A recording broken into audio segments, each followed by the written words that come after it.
सुबह की हल्की धूप, सड़कों पर जागती हुई वाराणसी और हमारे बीच वो शांत सी खुशी जो किसी नई जगह पर जाने से पहले महसूस होती है। Our journey began in a short ride in a tiny auto rickshaw heading towards Sarnath.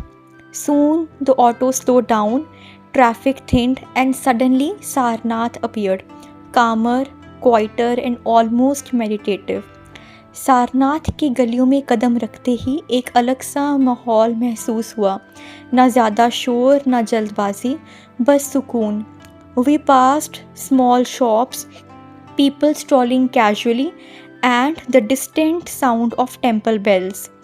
Step by step, we walked ahead, knowing that a just little further waited the place जहाँ silence शोर से ज़्यादा loud है.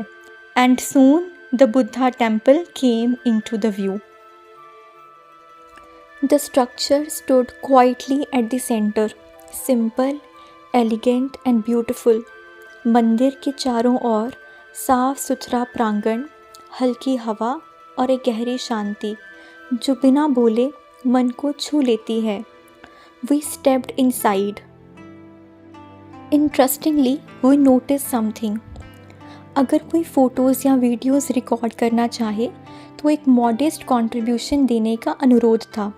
कोई ज़ोर नहीं, कोई दबाव नहीं, फिर भी लगभग हर विज़िटर चुपचाप आगे बढ़कर अपनी तरफ से कुछ ना कुछ योगदान दे रहा था। Respectfully, naturally, it felt like an unspoken understanding that some places are not just to be visited, they are to be honoured. वहाँ की शांति इतनी गहरी थी कि आवाज़ अपने आप धीमी हो जाती है। दीवारों पर बनी पेंटिंग्स ने हमें वहीं रोक लिया। Scenes from Buddha's life, his journey from a prince to a seeker, his meditation, his awakening, and his first teaching.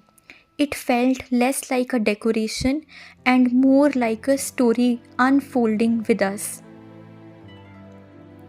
We stood there still for a while, letting the place speak.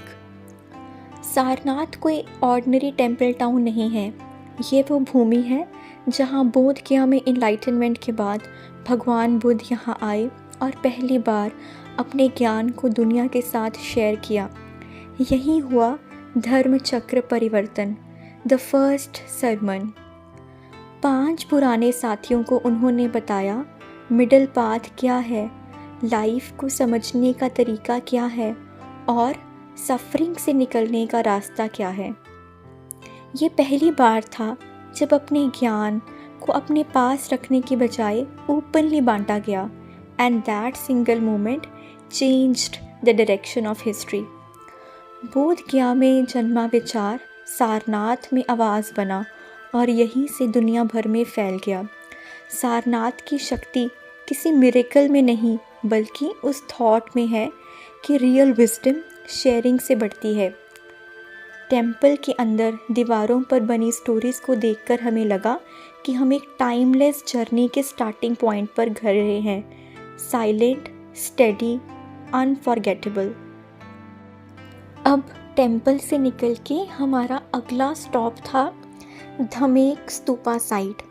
हम excited थे क्योंकि वह यही जगह है जहाँ धर्म चक्र परिवर्तन हुआ और बाद में इस सीक्रेट ग्राउंड को मार्क करने के लिए धमेक स्तूपा बनाया गया। जो स्ट्रक्चर हम विज़िट कर रहे थे वो एक आम स्ट्रक्चर नहीं बल्कि हिस्टोरिकली और स्पिरिचुअली एक काफ़ी सिग्निफिकेंट लैंड थी। लेकिन जैसे ही हम धमेक स्तूपा को देखने के लिए आगे बढ़े, मेन गेट बंद मिला। गार्ड से पूछने पे पता चला कि एंट्री दूसरी तरफ से है, तो हम ये रास्ता छोड़ के दूसरे रूट की तरफ जाने के लिए चले गए। मार्केट जाने का रास्ता काफ़ी ब्यूटीफुल था। छोटा मार्केट, स्टॉल्स और दीवारों पर बनी म्यूरल्स। इन म्यूरल्स में जो बोधिसत्वा दिखाए गए थे कि कोई चमत्कारी देवता नहीं है, ये वो लोग हैं जिन्होंने अपना इनलाइटनमेंट पोस्टपोन किया ताकि दूसरों को रास्ता दिखाया जा सके। अपना सुख पीछे रखकर किसी और के दुख को समझा, किसी अजनबी के लिए भी कंपैशन रखा, यही उन्हें महान बनाता है। और वहीं एक छोटी सी स्टोरी पढ़ी जो इंस्टेंटली दिमाग में रह गई। Somadatta the baby elephant. एक मॉन्क का एक बेबी एलिफेंट से गहरा अटैचमेंट था। एक दिन मॉन्क की एब्सेंस में उस हाथी की डेथ हो गई ओवर फीडिंग की वजह से। मॉन्क ग्रीफ से टूट गया। तभी बोधिसत्व लॉर्ड सक्रा के रूप में धरती पर आए और उन्होंने समझाया कि दुख लॉस से नहीं बल्कि अटैचमेंट से पैदा होता है। एक simple story but a lasting lesson. Murals, stories, quite footsteps and finally we reached the other side. Finally, we reached the ticket counter. So we scanned the QR और बस ₹20 per person. Simple and quick, एक छोटी सी entry, लेकिन आगे एक बड़ा experience हमारा इंतज़ार कर रहा था। पहली नज़र में ये सिर्फ पत्थर लग सकते हैं, but this is where history still breathes. यहाँ जो रूइंस दिखाई देते हैं ये एंशियंट विहारा साइट्स हैं, monasteries where monks once lived, studied and meditated. Stone foundations, small rooms, courtyards, सब कुछ आज भी साफ दिखता है। ये स्ट्रक्चर्स अलग अलग टाइम लेयर से बिलोंग करते हैं, मॉडर्न पीरियड से लेकर कुषाण, गुप्त और लेटर मिडीवल फेसेस तक। रफली स्पीकिंग कुछ पत्थर 2000 साल से भी पुराने हैं। ये जगह सिर्फ पूजा की नहीं थी, ये एक लर्निंग सेंटर थी। मॉन्क्स यहाँ रहते थे, टीचिंग्स डिस्कस करते थे, स्टूडेंट्स दूर दूर से आते थे।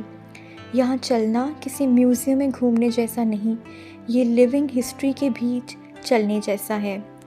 No grand decoration, no shining gold, बस सिंपल स्टोन और मोनेस्टिक लाइफ की quiet discipline. Stone after stone, courtyard after courtyard, चलते चलते साफ समझ आता है सारनाथ सिर्फ एक सैक्रेड स्पॉट नहीं, यहाँ एक लिविंग यूनिवर्सिटी ऑफ थॉट था। थोड़ा डीपली देखने पे पता चला that there are intricate stone carvings and this type of decoration is not random. There are floral patterns, geometric borders, symbolic motifs, and all this is shaped by patient hands centuries ago. इन नक्काशियों में कोई show off नहीं, बस quite discipline है। A reminder that beauty here is very functional. And then a striking sight. We noticed monolithic stone railing. एक ही पत्थर से तराशी हुई railing, smooth, balanced and precise, कहीं से जॉइंट नहीं, असेंबल्ड नहीं, carved from a single block. Imagine the skill, imagine the patience. आज भी ये मोनोलिथिक रेलिंग वहीं खड़ी है, साइलेंट, इंटैक्ट, सेंचुरीज के बाद भी। Stone here does not speak, but here वो अपनी कहानियाँ कहता है। और फिर हम सामने खड़े थे धमेक स्तूपा के, एक विशाल स्टोन स्ट्रक्चर इस ज़मीन को मार करता हुआ, जहाँ बुद्धा ने अपनी पहली टीचिंग दुनिया से शेयर करी।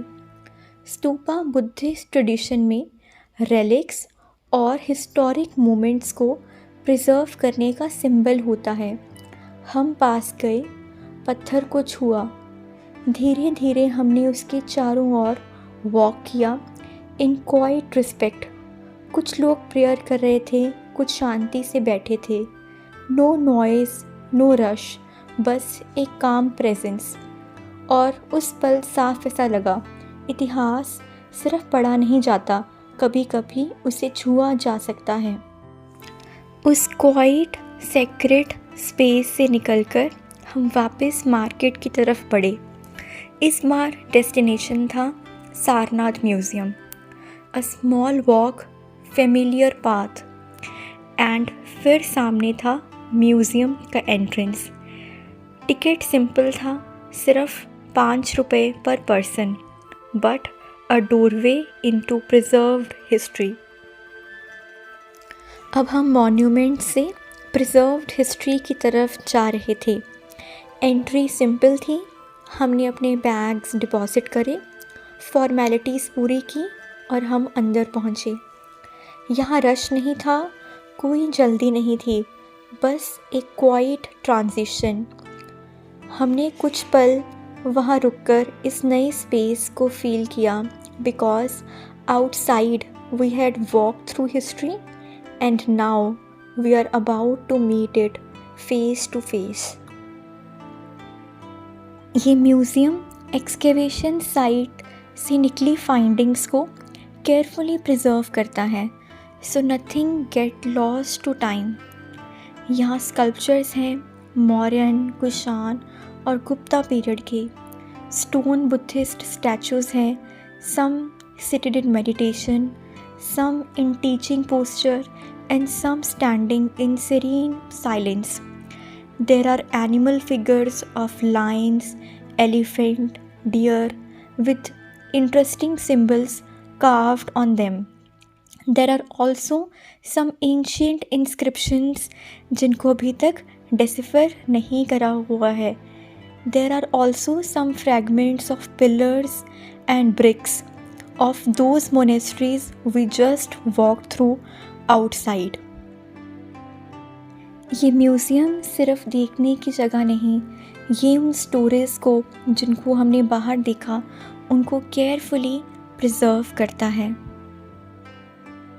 और फिर हमारी नज़र गई म्यूज़ियम के सबसे आइकॉनिक पीस पर, the line capital of Ashoka.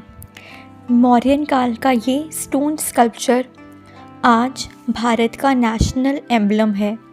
A symbol carved here, now carried on our passports, currency and official seals. Museum से बाहर निकलते हुए हमारे पास सिर्फ फ़ोटोज़ नहीं, एक फीलिंग भी थी, that stones can also tell stories, that silence can also speak. यहीं पर हमारी यात्रा धीरे से रुकती है, क्योंकि कुछ अनुभव कैमरे से ज़्यादा दिल में सहजे जाते हैं। So this was Sarnath, simple, peaceful and memorable.